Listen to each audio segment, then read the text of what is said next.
estar aquí. Hoy día tenemos una ocasión privilegiada de poder compartir con Carmen Castillo, con Erika Jennings, del Espacio de Memoria Londres 38, y Viviana Uribe, Uribe, de CODEPO y del Servicio Médico Legal. Yo les pido un tremendo aplauso para estas mujeres.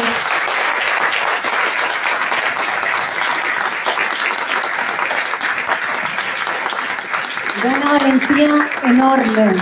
A 50 años del golpe tenemos la posibilidad de contar con los testimonios de ustedes. Estamos de verdad muy emocionadas aquí en Centro Arte Alameda por la posibilidad que tenemos hoy de abordar una temática difícil, compleja, y ustedes, principalmente Erika y Viviana, nos van a contar un aspecto que no ha sido profundizado en otras ocasiones. Yo creo que la gran pregunta que nosotros nos hacemos después de ver una película como esta, que está cumpliendo 30 años, es cómo se logró un testimonio de esa envergadura de una persona como Marcia Merino, que fue militante del MIR, compañera de ustedes, y que luego se vio forzada a delatar y trabajó 18 años como funcionaria de la DINA. Entonces, Carmen, nos gustaría comenzar primero agradecerte por esta obra y por toda tu trayectoria de todos estos años en función de la memoria, la justicia y la reparación, especialmente contando las historias de los vencidos, de los invisibles, de los postergados. Yo creo que ese es un legado cinematográfico que tú nos dejas permanentemente. Y esta película del 92, estamos hablando de un momento crítico, recién vuelta a la democracia, hoy podríamos hablar de postdictadura incluso, cuando todavía era comandante en jefe del ejército el general Augusto Pinochet, el dictador Pinochet, y todavía seguía, como lo veíamos en la película, seguía a cargo de Valdivia el dictador Krasno, o sea, el torturador Krasno. Esa era la situación real. Entonces, Carmen, nos gustaría que nos contaras un poquito cómo fue abordar esta zona gris, este otro lado. Entiendo que tú, estando en Chile, te encontraste con la noticia de que Marcia Merino da una conferencia de prensa en la comisión y ahí ella pide perdón. ¿Cómo fue ese abordaje y cómo te atreviste a dar ese paso justamente a esa zona oscura y gris? Creo que lo dijimos en apertura de esta función y de este momento. Estamos bien temblorosas las tres, no conocemos, hemos trabajado, pero es siempre impactante volver a ver este trabajo. Este trabajo no habría existido sin Erika y Viviana. Lo dije al inicio, pero yo quisiera que las escucháramos fundamentalmente a ellas, porque una película, en este caso dirigida por Guy Girard, somos dos que asumimos el proyecto en su totalidad, y es muy importante decir eso. No soy yo quien decide estar ante la cámara, y es fundamental para esta película porque permite los puntos de fuga para salirnos del testimonio. Esta película fue filmada, y esto fue gracias, repito, al largo trabajo que voy a dar la palabra, si me permite, a Erika y Viviana, pero quiero agregar que no tuve necesidad ni quise, y fue así claramente establecido cómo se rodaría esta película. No tuve contacto físico con la flaca Alejandra antes de rodar. Hubo un acuerdo por escrito de un trabajo por realizar. Y todo lo que ven ustedes está editado, por supuesto, es una película. Pero cada situación fue trabajada, fue pensada para hacer venir el máximo de recuerdos de la memoria de Marcia Merino en agosto del 93. Ustedes vieron, la película tiene una fecha. Eso es muy importante en estas memorias que se mueven con uno, que son siempre fragmentarias, que una película sobre la memoria tiene un tiempo en que se escucha ese testimonio.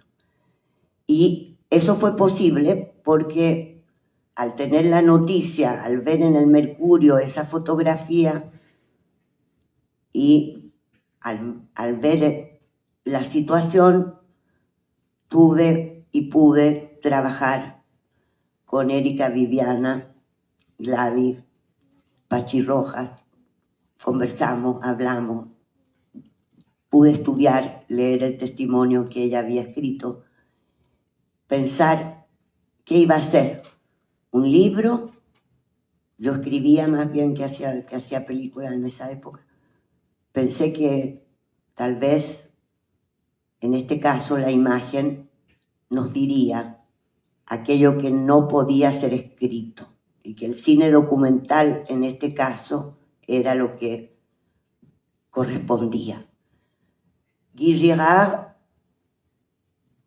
esencial para que viviéramos juntas ese rodaje de 5 días con Marcia Merino. Entonces, ahí quisiera quedarme yo por el momento para que fuéramos con mis amigas. Amigas de toda una vida, ustedes siguen trabajando en distintos ámbitos por la memoria, por los derechos humanos, todas militantes del MIR. Ustedes volvieron en clandestinidad, ¿no?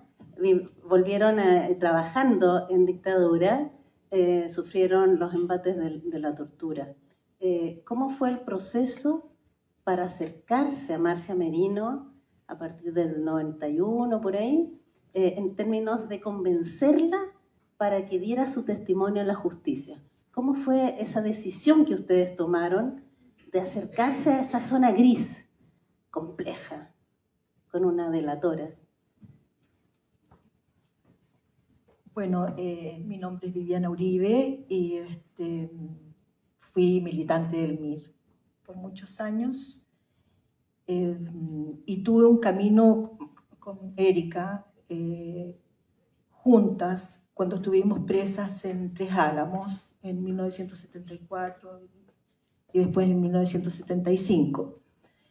En los exilios de ambas, una en Europa y yo en América Latina, en México, tomamos como caminos distintos, pero persiguiendo siempre un objetivo, siempre, que era intentar en esa época derrocar a como diera lugar a esta dictadura tan terrible que había en Chile. Entonces, en ese sentido, por distintas rutas, teniendo como meta única esa, finalmente, nos encontramos de nuevo con Erika acá en 1988, creo que fue el 87, no me acuerdo. Y entonces en ese minuto no sentíamos ambas que no existía absolutamente ningún avance en materia de verdad sobre el destino de las personas que habían sido secuestradas, llamadas detenidas desaparecidas. A Erika y a mí nos unían estos temas porque ambas teníamos a nuestros familiares detenidos desaparecidos, y entonces nos hermanaba la necesidad de poder conseguir y obtener más antecedentes, más datos. Buscamos entonces, a través de nuestras propias experiencias y de las experiencias de las personas con las que nos vinculamos, que eran otros expresos, encontrar en aquellas declaraciones algunos puntos que nos acercaran a ver aquella ruta que fueron destinadas a nuestros familiares y a todas las personas que desaparecieron. Sin embargo, siempre hubo límites. Los límites propios de nuestra propia experiencia siempre llegaron hasta una zona que no se podía seguir avanzando. Y desde ese punto de vista, más que avanzar primero sobre Marcia y luego con Luz y con Samuel Fuenzalía-Delia, etc., con Erika conversamos acerca de qué es lo que nosotros entendíamos por obtener la verdad, qué era ese concepto tan profundo y tan grande, y cómo podíamos avanzar, dado que nosotros sí queríamos saber lo que había ocurrido con nuestros familiares. Y eso es lo que nos motiva. Yo no era amiga de Marcia, había estudiado en la misma universidad que ella, pero no éramos contemporáneas, y es siguiendo a mi amiga Erika, en realidad, siguiendo a mi amiga Erika, que ella tenía como una idea, un concepto más claro de verdad, justicia, y acompañándola, vivimos lo que nos tocó vivir y encontramos a Marcia. Eso es lo que yo puedo decir de esta primera parte. Sí, bueno, la Vivi dice bastante de lo que yo podría decir también, pero primero quería agradecer a la Carmen siempre, agradecer este espacio. Hace muchísimo tiempo que hemos pensado, yo he pensado, he conversado con Viviana, con Carmen también, con mis compañeras de Londres, la posibilidad de poder enfrentar y abordar esta temática. Nos parece súper relevante y, bueno, eso primero. Segundo, una vez que vi la película y que terminó, es la segunda vez que la veo, Carmen, porque me cuesta. Yo no recordaba todo. Estuve con Viviana siempre acompañando a la Carmen ahí en la filmación. La primera sensación que tuve es que me quería ir. No quería enfrentar esto, de verdad. Porque ha sido duro con Viviana enfrentar este acercamiento que hicimos con Marcia, con Luz, con otras personas. Yo, cuando la emoción me gana, soy muy dispersa. Y a riesgo de irme por las ramas, intenté escribir algo. Nunca es algo tan elaborado, porque hice un punteo y lo rellené hoy día antes de venir, así que si me lo permiten, pero partiría diciendo algo que últimamente repito bastante, que tiene que ver con las cifras a 50 años. Cifras que nos faltan, cifras que nos debe el Estado, que dice relación, por un lado, con el número de personas hoy día desaparecidas, 1.469 personas. De esas 1.469, solo 307 han sido halladas e identificadas. Esas 307 personas, y aquí lo junto con los testimonios de Marcia, de Luz y otras personas, por supuesto los nuestros, pero con ellas principalmente, de esas 307 personas, ¿cómo fueron halladas? Me pregunto yo. Nos preguntamos.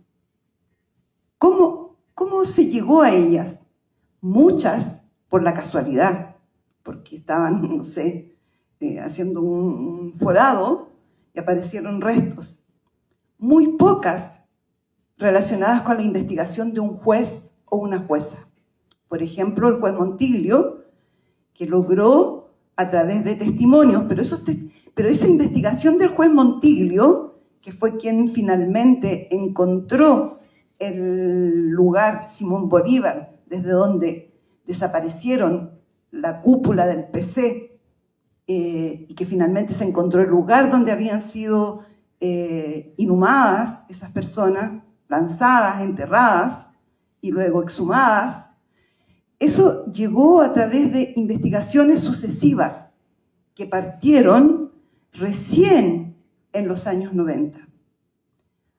En los años 90, hoy día, siguiendo con las cifras, hay alrededor de 1.000 causas abiertas en los tribunales, aún en etapa de investigación, aún en etapa sumaria.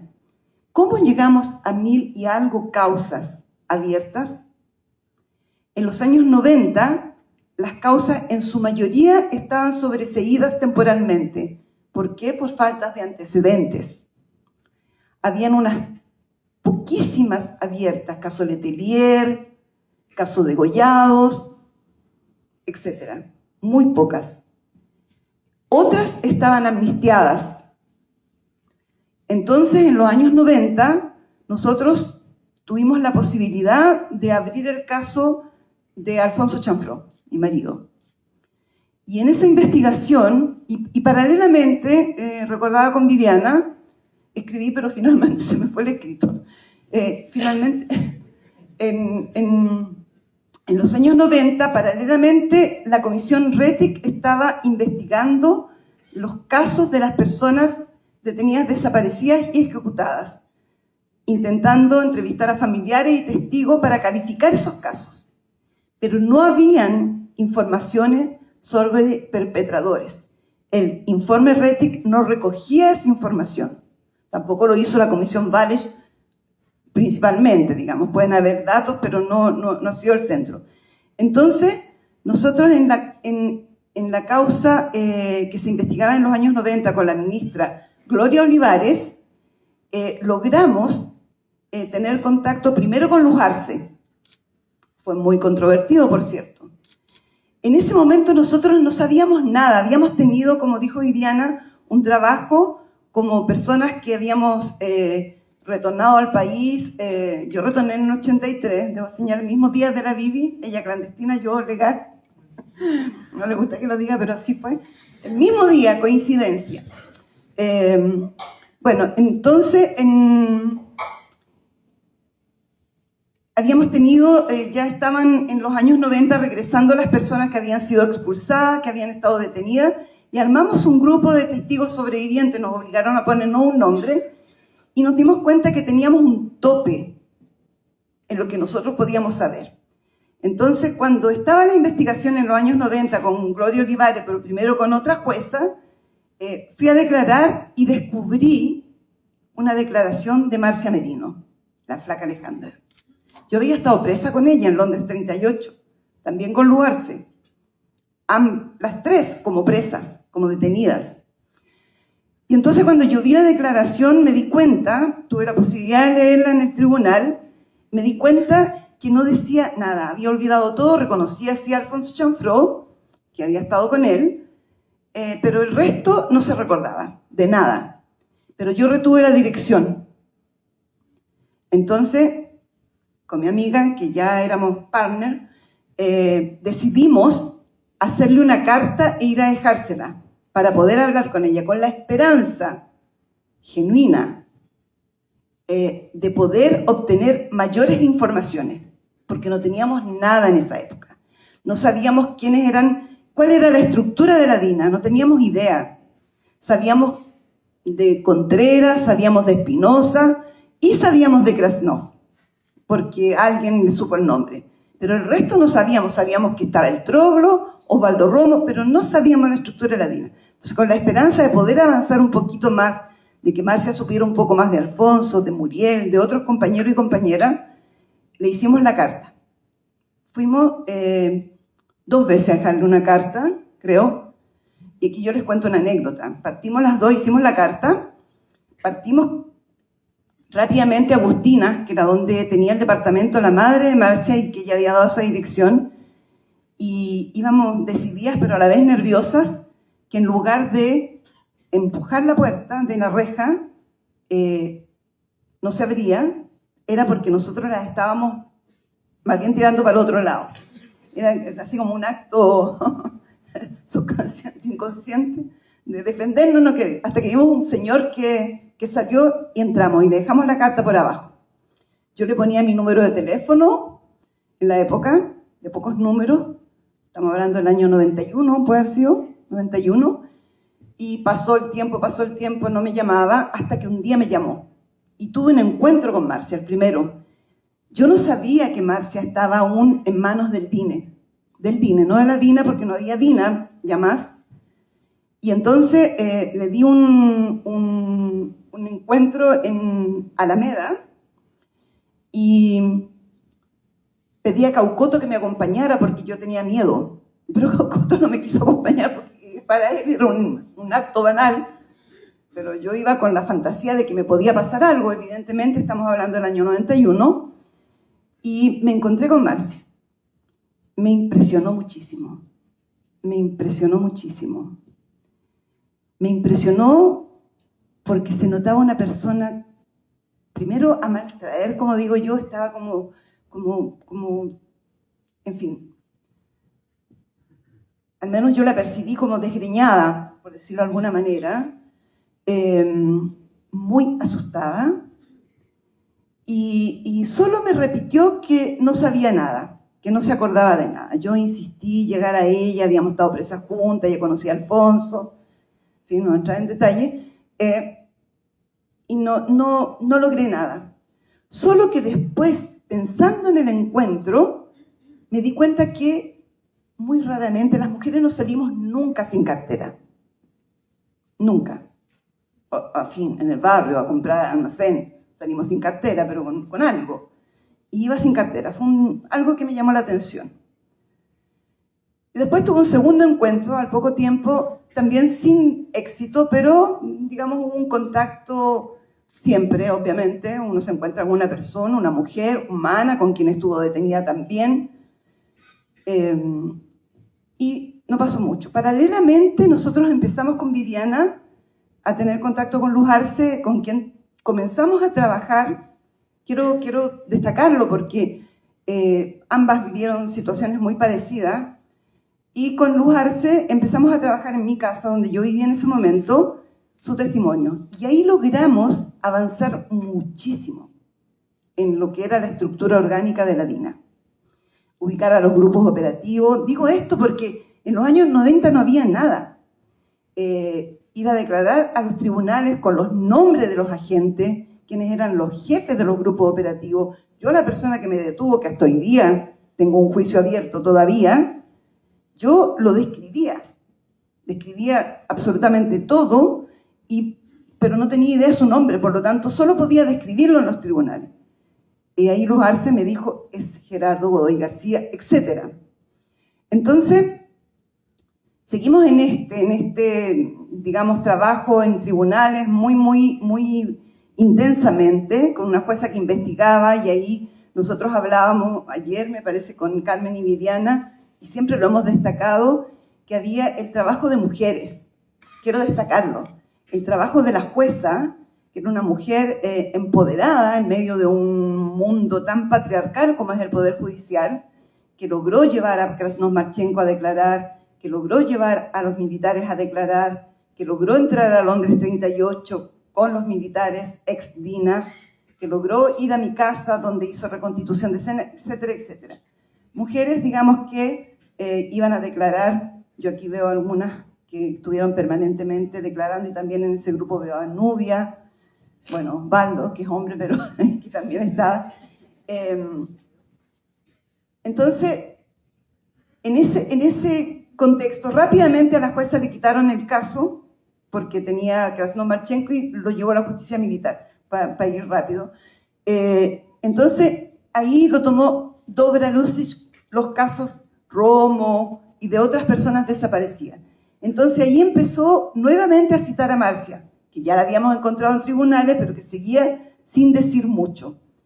Y con Dobra Lucic, nosotros que la encontrábamos en los tribunales, ya íbamos estableciendo un vínculo, digamos, como de acogida, con la idea de que ella pudiera colaborar con la justicia y hacernos avanzar en las causas. Dobra Lucic nos llama un día y nos dice que estemos. Las declaraciones eran hasta las 11 de la noche, 12 de la noche, estábamos muchas horas en los tribunales, y nos dice que nos quedemos porque probablemente va a necesitar que nosotros estemos ahí cuando Marcia dé el paso. Y efectivamente decide entregar información, decide colaborar con los tribunales, con la justicia, con las causas, y ahí entonces hubo que pensar, y ahí supimos que ella todavía está en manos del DINE, y hubo que pensar en distintas estrategias para sacarla, cambiarla de casa, etcétera, etcétera, porque tampoco el Estado se ponía. Teníamos que hacerlo nosotros, las personas ex detenidas, testigos, que estábamos queriendo avanzar en la justicia. Pero, si me permiten, yo creo que lo que es importante relevar, más allá de Marcia y de Luz, es,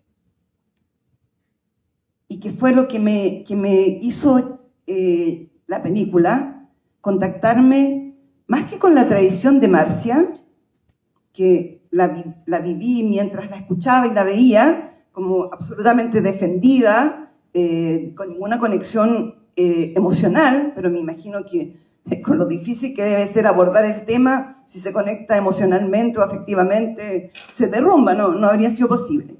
Me conecté con la tortura. Me conecté con la tortura porque creo que es eso lo que también tenemos que relevar.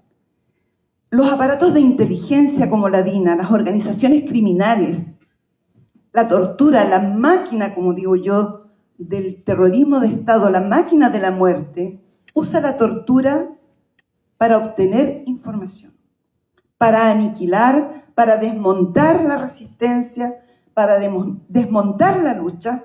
¿Y cómo lo hace? Con la tortura. ¿Cómo lo logra con algunas personas y con otras no? Son aparatos de inteligencia.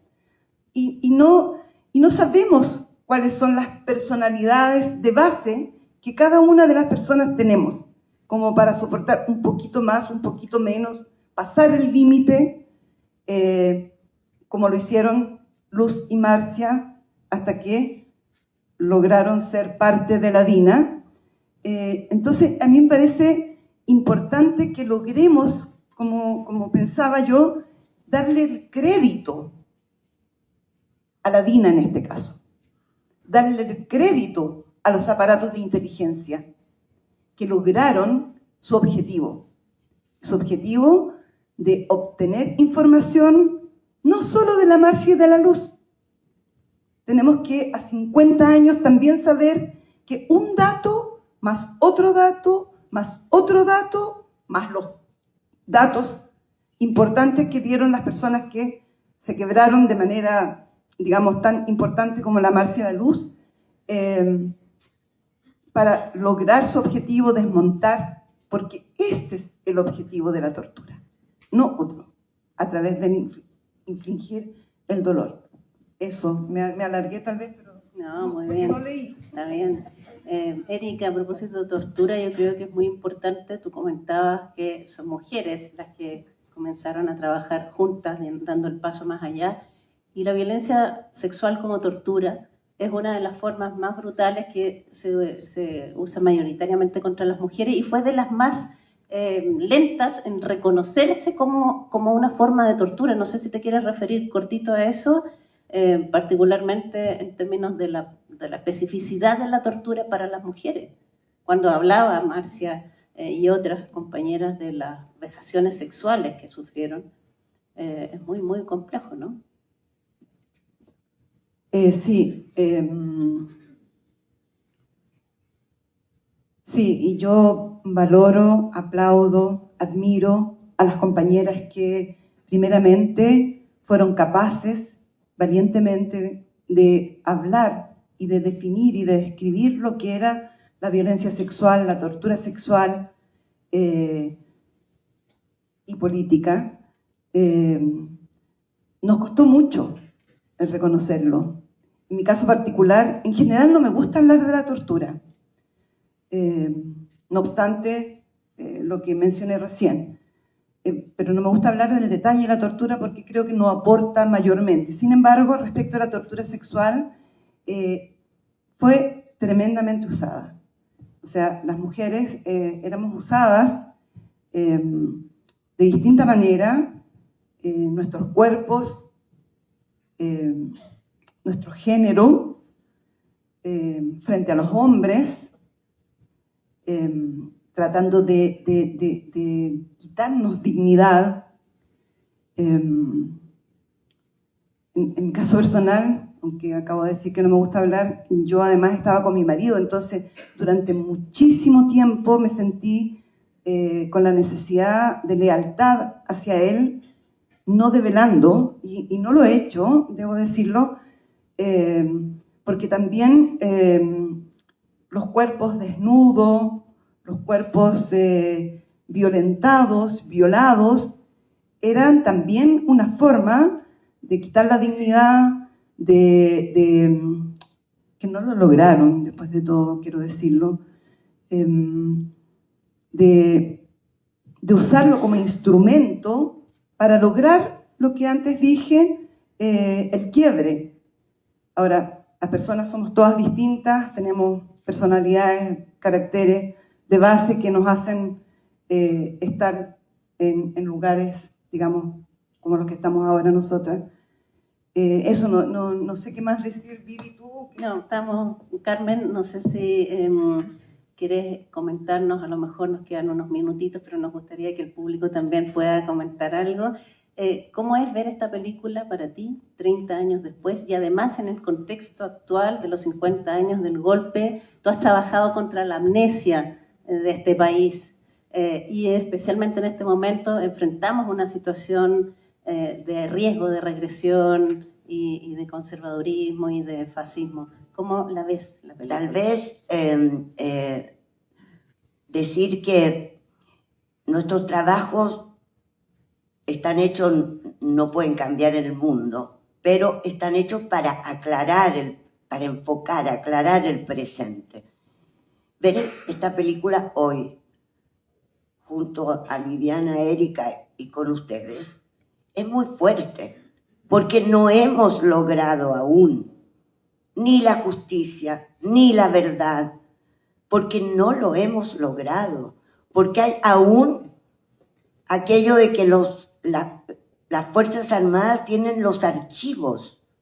Entonces, que las Fuerzas Armadas dicen que abren los archivos, no es cierto, hay una ley, me contaba Erika, los archivos se abrirán puntualmente a una pregunta de la justicia. ¿Pero qué quiere decir eso? No, los archivos, ¿dónde están?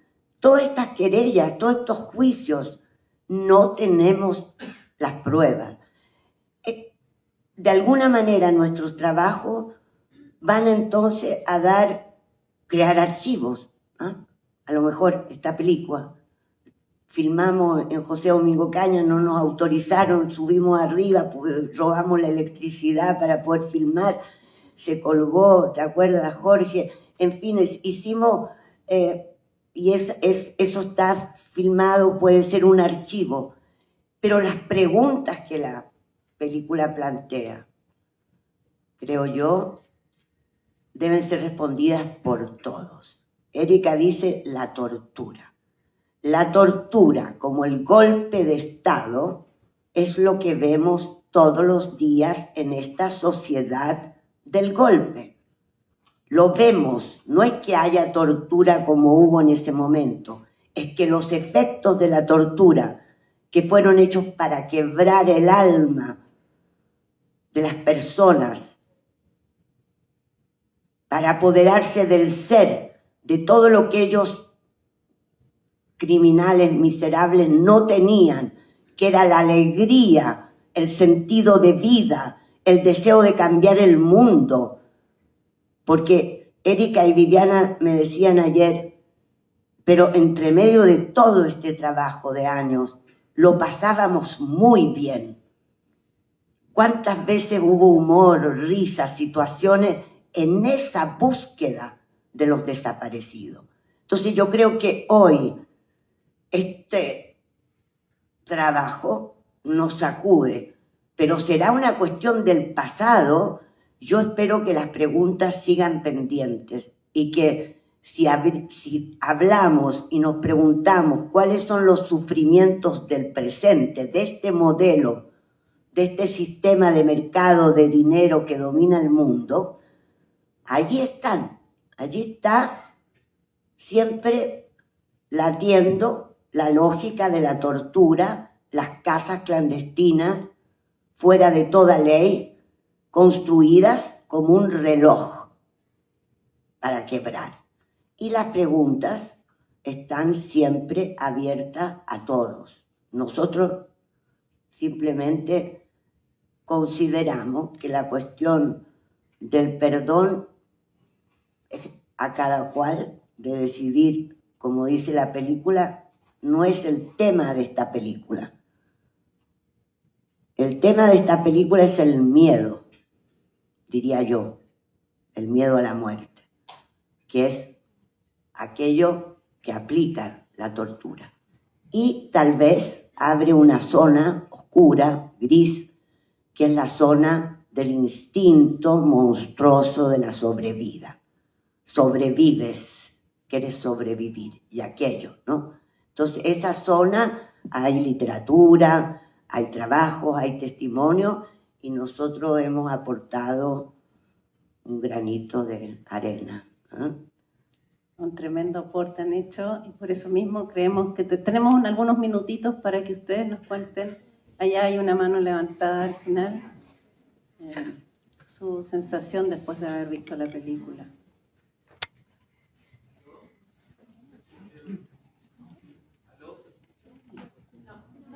¿Hablo fuerte entonces? Ahí. Ya. También, igual que Erika, es segunda vez que veo la película. La primera vez que la vi solamente la pude apreciar más que nada como un golpe de realidad, no la pude apreciar como pieza audiovisual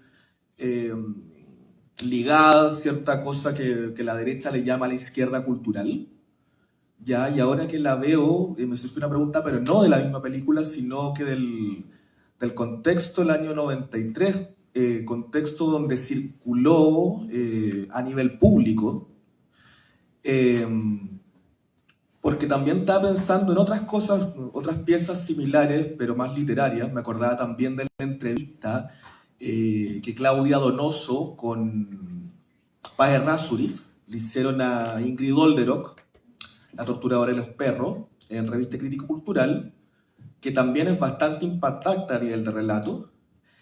Y cuando creo que uno lo mira ahora dice, chuta, estas piezas tan potentes quizás tuvieron una circulación demasiado endogámica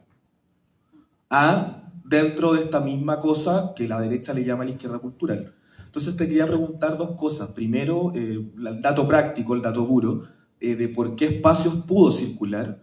Y qué piensas tú hoy día, a 50 años, con esta, me parece, endogamia de izquierda, que dentro de la cultura de izquierda, digamos, que sigue repercutiendo, porque también pensando en datos duros y estadísticos, por algo la derecha está arrasando, y por algo también, digo a nivel de retórica audiovisual, al menos las franjas políticas, o las imágenes, no la cultura ni el arte, de derechas, creo yo que son más eficaces.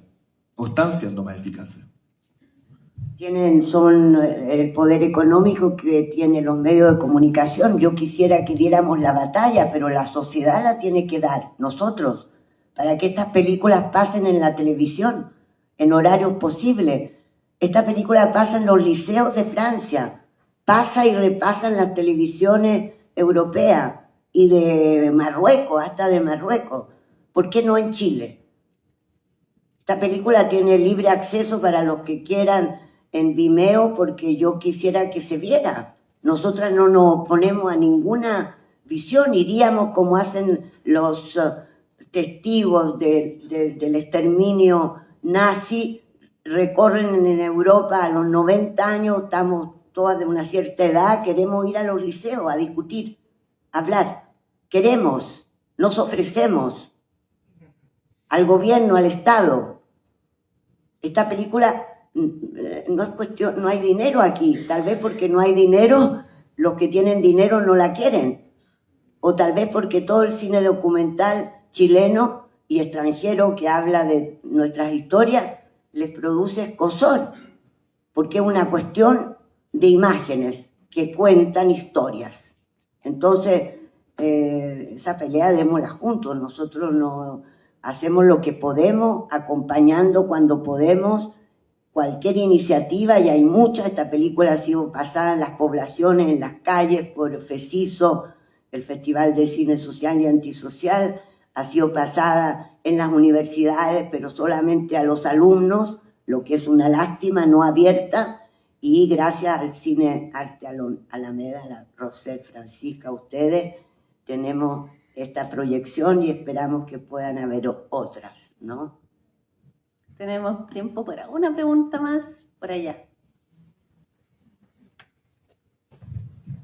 Una mujer, por ahora. Una mujer. Hola, buenas tardes. Muchas gracias. Mi nombre es Nicolás. Quería, bueno, primero agradecer por la exposición. Me parece súper atingente. Y quería preguntar por una frase que me queda del principio de la película, que puede ser ambiciosa, que tal vez ni siquiera es contestable en este espacio, pero a modo de reflexión, a que quede un poco presente. Cuando usted, Carmen, decía ¿dónde está la historia de los vencidos?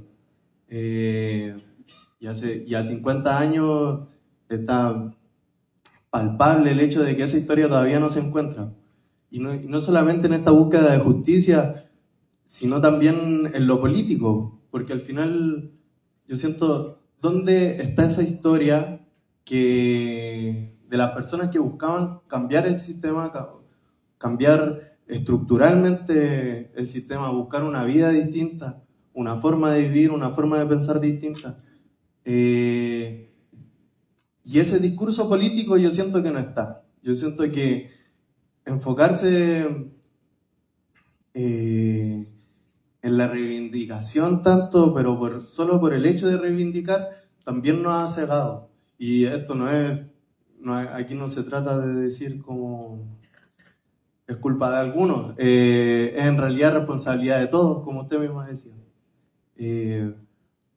Me parece como, ¿qué comentarios podrían decir con respecto a eso? ¿A dónde podríamos encontrar esa historia? ¿Cómo podemos tal vez llegar a dar un debate político mayor, un debate político que nos lleve a escenarios y espacios revolucionarios, como lo llevó el MIR, como lo llevaron un montón de otras organizaciones, como lo llevaron los sujetos populares de ese tiempo?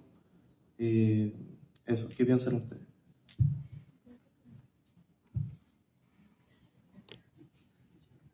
Yo vuelvo a repetir que la tarea es de todos, no tengo por supuesto la respuesta. Creo que somos muchos, creo que somos muchos más de los que creemos, creo que nos vimos, nos sentimos, nos amamos, inventamos en la revuelta. No hay que olvidar la revuelta en los momentos de oscuridad.